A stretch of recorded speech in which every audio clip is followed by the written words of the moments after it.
My wife files for divorce, and my 12-year-old daughter stands up in the mediation room and asks the family counselor, "May I share something that my dad doesn't know about yet?" The counselor nodded slowly, glancing between my soon-to-be ex-wife and me. When Claire pulled out her old iPad and pressed play, the entire room fell silent. "I'm Robert Harrison, 52 years old, and I've spent the last 25 years designing bridges across British Columbia. I never imagined I'd need to build a bridge back to my own life, but that's exactly where I found myself last summer, in a windowless mediation office in downtown Vancouver, watching my world reconstruct itself in ways I never expected." Michelle and I had been married for 15 years. We met at a charity fundraiser in Toronto, back when I was a junior engineer and she was climbing the corporate ladder in marketing. She was magnetic, confident, the kind of person who could command a room without raising her voice. I fell hard and fast. We married within a year, moved to Vancouver for my job, and 5 years later, Claire was born. For the first decade, everything seemed solid. I worked on infrastructure projects, Michelle built her career at a downtown marketing firm, and Claire grew from a curious toddler into a thoughtful, observant child. But around 3 years ago, things started shifting. The Ironworkers Memorial Bridge retrofit project consumed my life. 12-hour days became 14-hour days. Weekend site inspections became routine. I was designing something that would last generations, but I was missing the present. Michelle's complaints started gradually. "You're never home for dinner anymore." Then they intensified. "Claire had her school concert tonight. You promised you'd be there." I tried to explain that the project timeline was critical, that the budget overruns meant I needed to be on-site constantly, that this was temporary. She'd look at me with those cold green eyes and say, "It's always temporary with you, Robert, except it never ends." I thought she understood. I thought she knew I was doing this for us, for our future. The project would secure my position as senior engineer, maybe even a partnership track. We could afford that lake house in the Okanagan she'd always wanted. Claire's university fund would be secure. I didn't realize Michelle had stopped waiting for our future. She'd started building her own present. The divorce papers arrived on a Tuesday in March, delivered to my office site trailer by a process server who looked apologetic. I sat there in my hard hat and safety vest, reading words like irreconcilable differences and neglect of marital duties and emotional abandonment. My hands shook as I reached the part about custody arrangements. Michelle was seeking primary custody of Claire, citing my chronic absence and prioritization of career over family. That night, I drove home to our house in Kitsilano, the one with the view of English Bay, that we'd scraped together a down payment for 12 years ago. Michelle was in the bedroom, packing. Claire was in her room, door closed, music playing softly. I knocked. "Come in, Dad." She was sitting on her bed, her old iPad in her lap, the one we'd given her 3 years ago that she'd mostly abandoned for her phone. She looked up at me with those serious hazel eyes, and I saw something there I hadn't noticed before. Worry. And something else. Knowledge. "Your mom told you?" I asked, sitting on the edge of her bed. "She told me you two were separating. She said you work too much and don't care about us anymore." The words hit like a physical blow. "Claire, sweetheart, that's not true. I care about you and your mom more than anything. The work project, it's been intense, but it's almost finished." I thought she understood. "Dad," Claire interrupted, her voice quiet. "Can I ask you something?" "Of course. How do you know when someone's lying to you?" The question caught me off guard. "Well, sometimes people avoid eye contact, or their story doesn't quite add up, or you just get a feeling that something's off." "Why do you ask?" She looked down at her iPad, then back at me. "Just wondering." She paused. "Dad, do you think the truth always matters, even if it hurts?" I studied her face, trying to understand where this was coming from. "Yes," I said carefully. "I think the truth matters, even when it's hard, especially when it's hard." She nodded slowly, then hugged me tightly. "I love you, Dad. I love you too, sweetheart." The mediation was scheduled for mid-May, giving us 2 months to prepare. Michelle hired Catherine Brennan, a lawyer known for representing wives in high-asset divorces. I found myself sitting across from James Chen, a family law attorney who came recommended by a colleague. "She's claiming emotional neglect," James explained during our first meeting.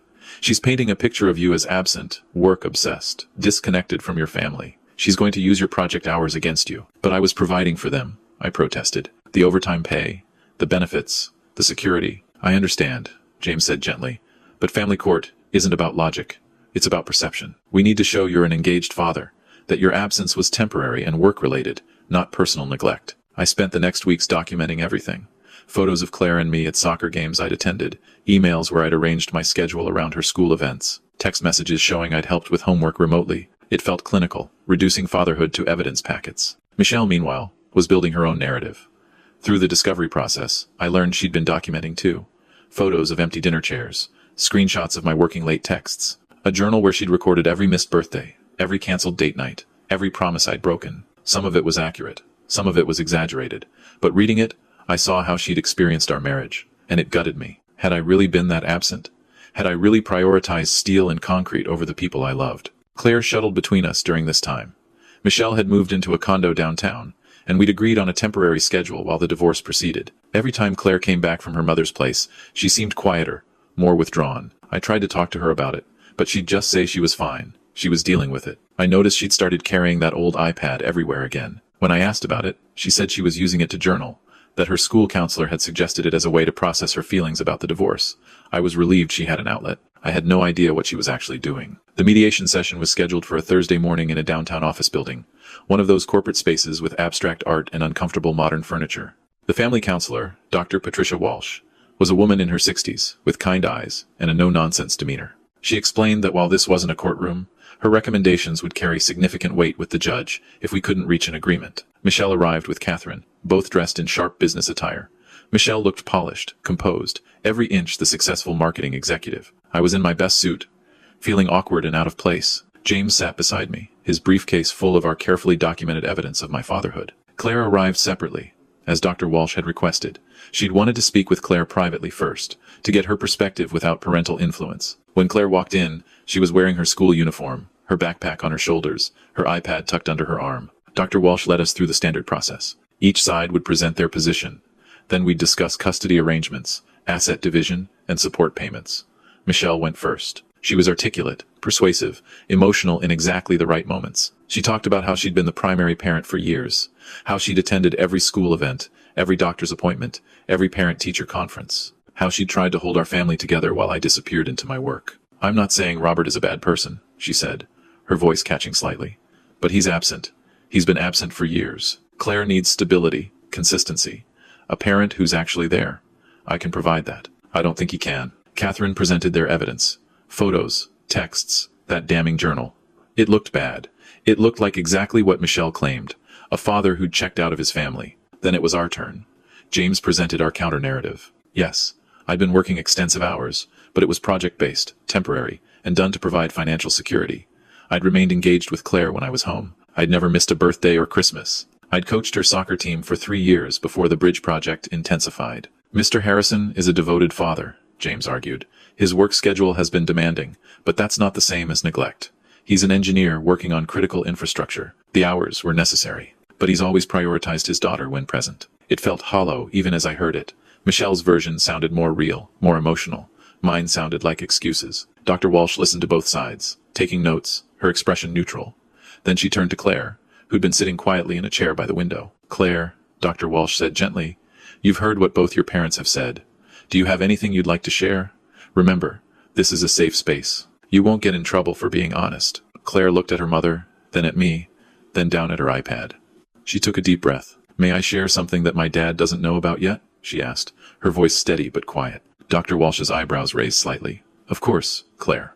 What would you like to share?" Michelle tensed. I saw it in her shoulders, the way her hands gripped the armrests of her chair. Catherine leaned forward slightly. Claire stood up, walked to the center of the room, and set her iPad on Dr. Walsh's desk.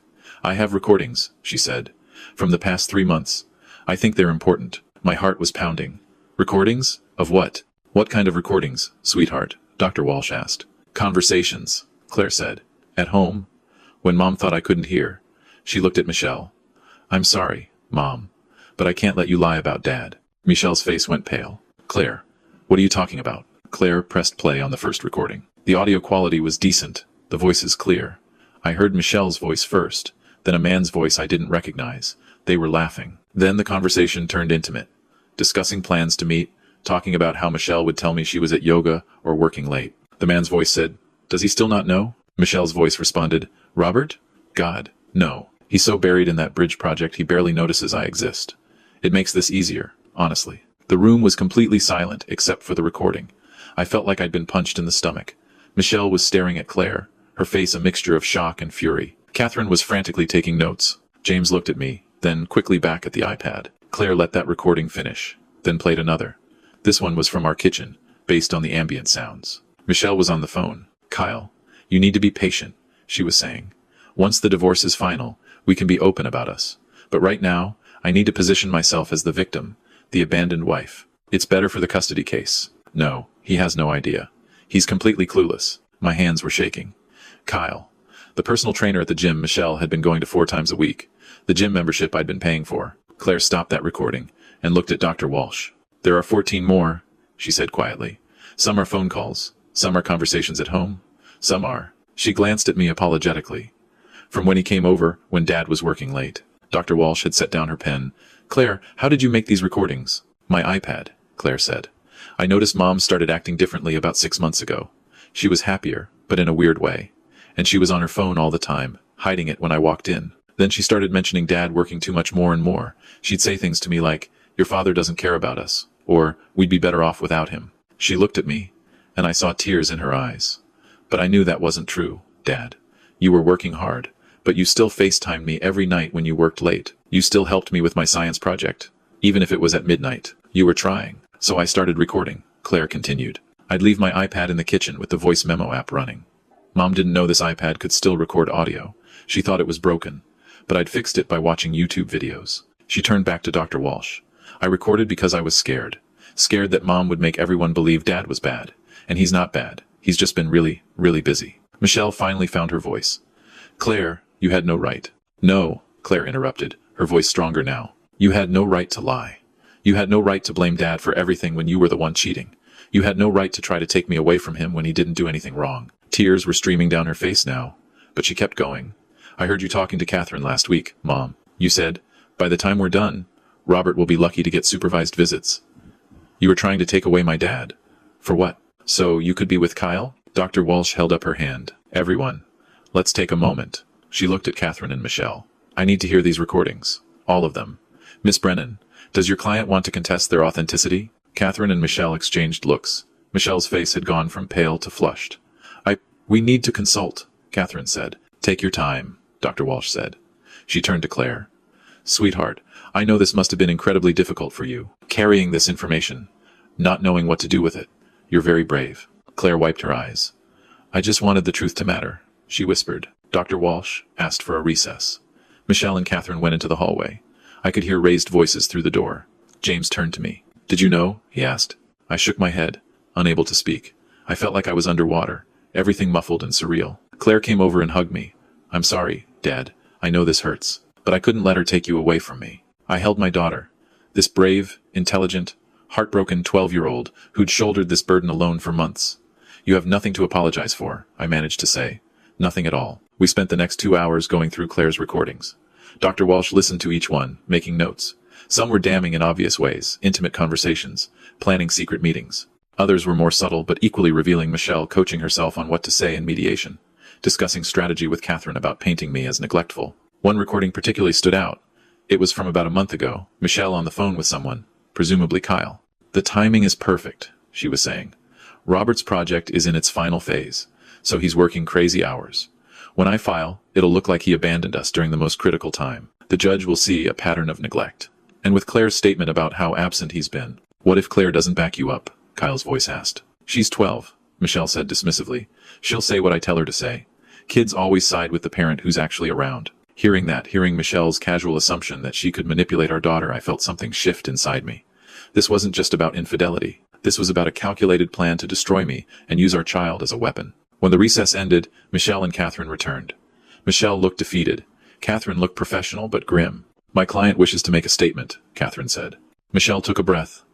I made mistakes, obviously. But Robert, you have to understand, I felt abandoned.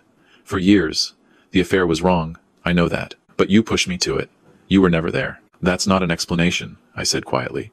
And it's definitely not an excuse. Dr. Walsh intervened. Michelle, I'm going to be direct with you. These recordings are extremely problematic. They show not only marital infidelity, which isn't necessarily relevant to custody, but also evidence of deception regarding the divorce proceedings, manipulation of your daughter, and false allegations against Robert.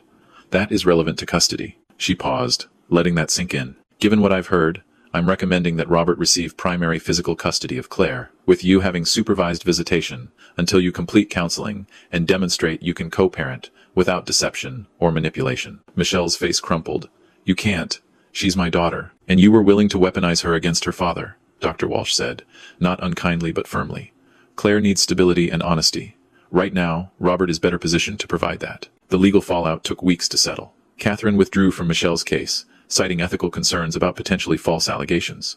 Michelle had to hire new representation. The custody arrangement became formal. I received primary custody. Michelle got 1 supervised visit per week and 1 video call per week, with provisions for review after 6 months of counseling. But there were other consequences too, ones I hadn't anticipated. 2 weeks after the mediation, I got a call from Tom, an old friend who'd referred me to James. "Hey, weird question," he said.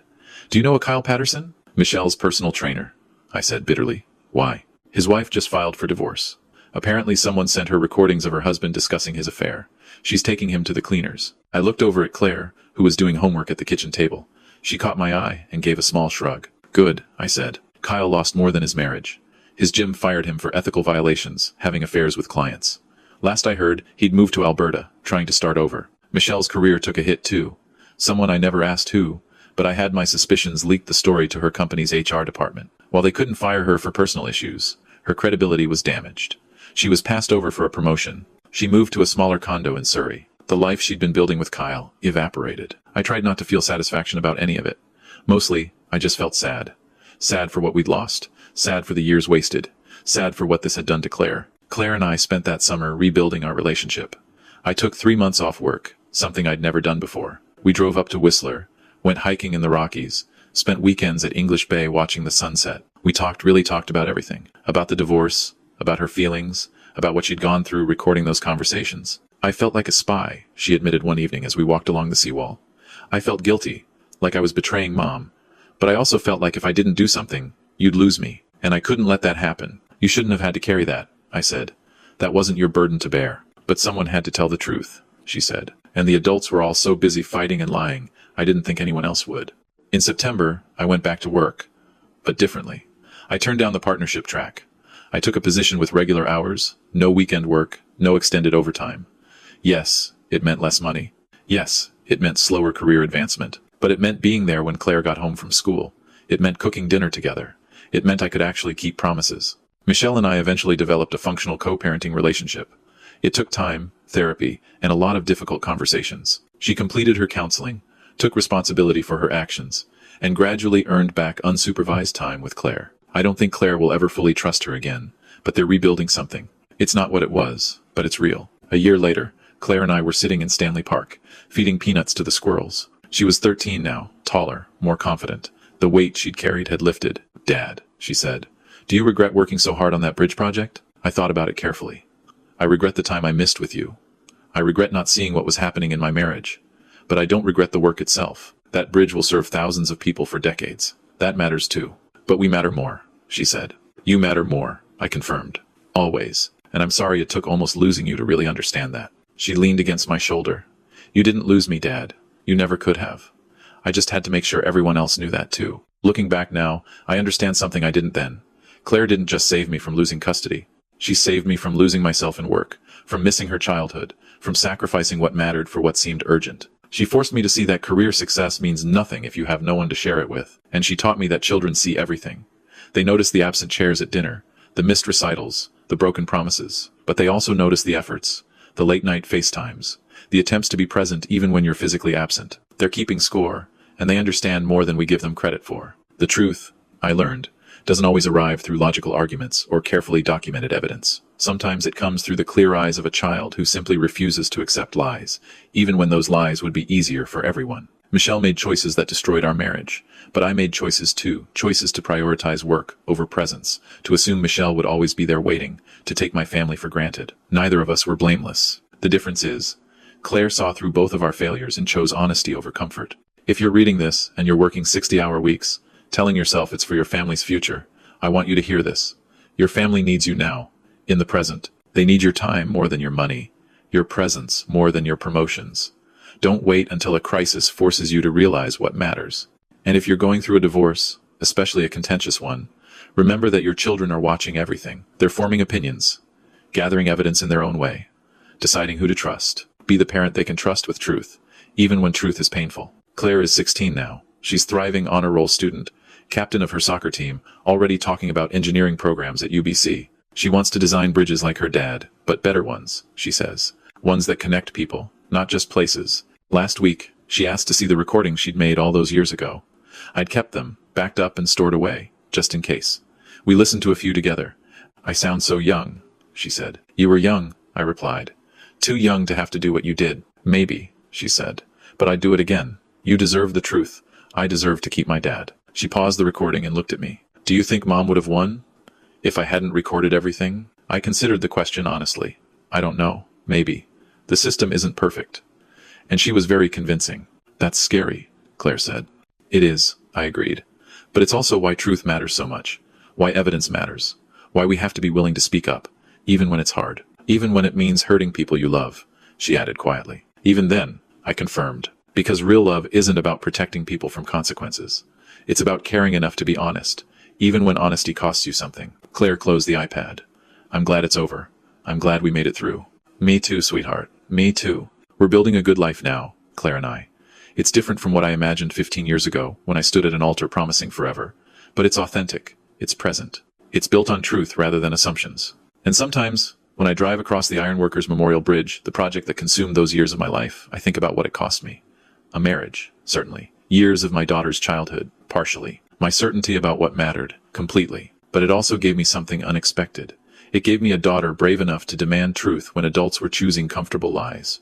It gave me a second chance to be the father I should have been all along. It gave me perspective on what actually holds weight when everything else collapses. Bridges are designed to bear loads, to withstand stress, to connect two sides over impossible divides. I spent years building one from steel and concrete, but the most important bridge I ever built was the one back to my daughter, constructed not from engineering plans but from honesty, presence, and the courage of a 12-year-old girl who refused to let lies define our story. That bridge will last longer than any structure I ever designed, and unlike the bridge across the inlet, it's one I cross every single day, grateful for the foundation that almost broke but held when it mattered most.